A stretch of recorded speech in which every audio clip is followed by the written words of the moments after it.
Fala galera, essa é a nossa primeira aula da nossa playlist de funções. Então eu quero que vocês entendam.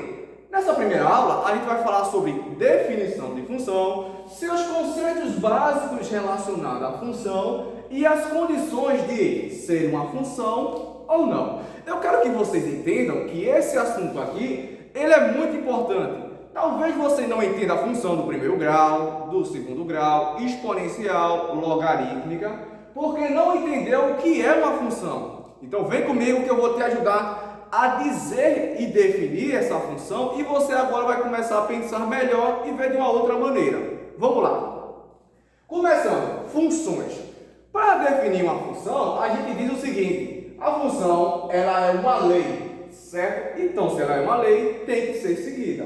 Ela é uma lei que associa a cada elemento de x em um conjunto D a um único elemento y em um conjunto E. Professor, não entendi. Então vem cá. Esse tipo de definição fala da seguinte maneira: que todo elemento x aqui, pertencente a um conjunto D, ele vai ter um único elemento y e do conjunto E. Aqui temos dois conjuntos, certo? O conjunto D e o conjunto E.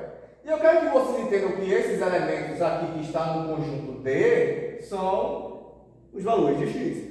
E esses elementos aqui que estão no conjunto E são pontos de y. Então até aí tranquilo. A gente determinou dois conjuntos e os pontos que são os elementos x e y. Até aí, tudo tranquilo. Então, professor, significa dizer que a cada elemento desse de x aqui, ele vai ter um associado aqui em y? Exatamente. Então, vai ficar 1 está para 1, 2 está para 4, 3 está para 5. Calma que ainda eu não dei a lei da função. Então, como é que você vai formar uma função sem uma lei? Então, é isso que muita gente erra. Então, professor, como é que eu formaria? Então, eu vou dar uma lei na função e você agora vai conseguir transformar em cada elemento de x está para y. Se eu digo y é igual a x mais 3, pronto. Aqui eu tenho uma lei da função. E essa lei da função aqui precisa ser seguida. Então, para cada elemento correspondente em x, eu vou descobrir um único elemento correspondente em y. Então, está aqui associado em que vamos colocar os valores aqui de x, pertencente a x, e vamos descobrir os valores pertencentes a y. Se x fosse 1 aqui, pessoal, vocês concordam comigo que 1 mais 3 daria igual a 4? É exatamente isso. Então, o elemento 1 aqui de x está pertencente ao elemento y4. Então, até aí tranquilo. Então, imagine se agora esse elemento x fosse 2. Y é igual a 1 mais 3. Descobrimos que é igual a 4. Y igual a 2 mais 3. Vamos descobrir que o y é igual a 5. Então, exatamente, esse 2 está relacionado ao 5. E, por fim, y igual a 3 mais 3, sendo x pertencente a 3. 3 mais 3 é igual a 6. Logo, meu x3 está pertencente ao meu valor de y6. Então, é esse valor que vocês precisam associar, em que cada elemento de x tem um único elemento pertencente a y. Até aí muito tranquilo, certo? Porque a gente precisa de uma lei da formação e essa lei da formação vai conseguir me dar a função e a associação que eu quero. Partimos agora para os nossos conceitos. Isso aqui é extremamente importante. Então vejam, quem seria o meu domínio? O domínio ele está relacionado ao nosso primeiro conjunto D.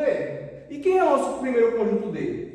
Bom, aí tem que o domínio ele é um conjunto em que todos os pontos que satisfazem a lei da função. Então, todos os pontos que a gente colocar aqui, eles devem satisfazer a nossa lei da função. Então, você pergunta assim, professor, então quer dizer que vai ter função que os pontos não vão satisfazer? Exatamente. Por exemplo, aqui deste lado eu vou colocar um exemplo de y é igual a x mais 2. Sabemos que aqui a gente não vai ter nenhuma restrição. Por quê? X aqui pode ser qualquer valor pertencente aos reais. Então vocês precisam se ligar que qualquer valor que eu colocar aqui, eu vou ter um elemento associado em y. Bom, esse x pode ser 1, 2, menos 1, 4, que eu vou descobrir um valor correspondente em y. Tranquilo, pessoal? Agora imaginem só, se eu dizer que y é igual a raiz quadrada de x, raiz quadrada de x. Pessoas, aqui eu vou ter alguma restrição? Sim, eu vou ter uma restrição. Por quê? A gente estudou que dentro da raiz quadrada não pode ter número negativo, porque não existe raiz quadrada de número negativo no conjunto dos números reais.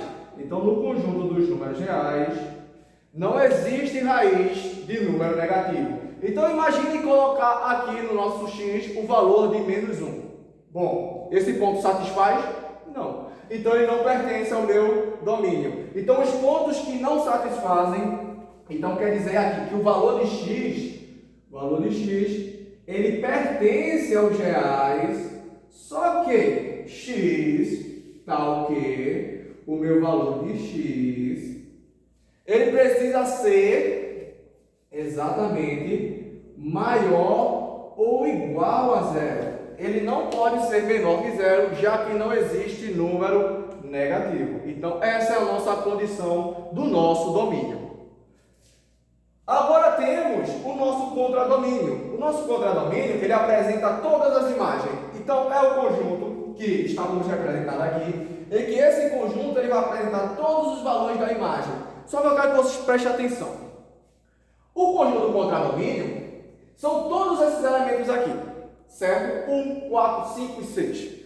Só que percebam, existem elementos que estão associados do nosso conjunto do domínio para o nosso conjunto do contradomínio. E esses elementos aqui que estão associados, a gente vai dar um outro nome. Só que eu quero que você entenda o seguinte: aqui o nosso conjunto do contradomínio, esses elementos aqui do contradomínio são os valores de 1, 4, 5 e 6. 1, 4, 5 e 6. Esses são os valores do nosso contradomínio. Agora eu quero que vocês prestem atenção, porque muita gente se confunde do contradomínio para a imagem. A imagem, ela é um subconjunto do contradomínio. Então quer dizer que a imagem está aqui dentro do contradomínio. Só que ela, no qual apresenta elementos associados no domínio. Então todo elemento que estiver associado no domínio será a minha imagem. Perceba que esse 1 aqui, ele não tem associação no meu domínio. Então ele não pode ser considerado a minha imagem do domínio. Então quer dizer que a minha imagem aqui, ela é representada como 4, 5 e 6. Esses são os valores correspondentes à minha imagem, porque a imagem ela é essa associação do domínio com o contradomínio. Então todo valor do domínio está no contradomínio e forma a minha imagem. Tranquilo, pessoal? Agora partimos para as condições de ser função ou não. Primeira condição: todo elemento de x tem um correspondente em y. Isso não pode faltar. Por exemplo, temos um exemplo de um conjunto 2, 1, 3, 4. Um exemplo: este valor de 2 pertence a 3 e este valor de 1, este valor de 1 pertence, pronto, vamos dizer que ele não pertence a ninguém. Esse valor de 2 pertence ao 4. Aqui temos dois erros. Percebam, este número 2 aqui, primeiro, esse número 1, ele não tem correspondente. Se o número 1 não tem correspondente, significa dizer que não satisfaz a nossa primeira condição. Primeiro erro: o nosso 1 não tem elemento aqui no nosso contradomínio. Como não tem elemento, então a nossa primeira condição está desfeita. Agora temos nossa segunda condição que diz que todo elemento de x apresenta um único elemento de y. Então quer dizer assim, este número 2 apresenta quantos elementos? Apresentam 3 e apresentam 4. Isso não pode acontecer, já que o nosso elemento 2, ele só pode apenas ter um elemento associado. Um elemento associado significa apenas uma imagem, certo? Então, nosso elemento x não pode ter duas imagens. Isso significa dizer que se ele não aceitar essa primeira condição e nem a segunda condição, isso não é uma função, ok? Isso está relacionado à questão do domínio e o contradomínio. Agora temos o nosso exemplo. Percebam aqui, eu tenho aqui um conjunto domínio e aqui um conjunto do contradomínio.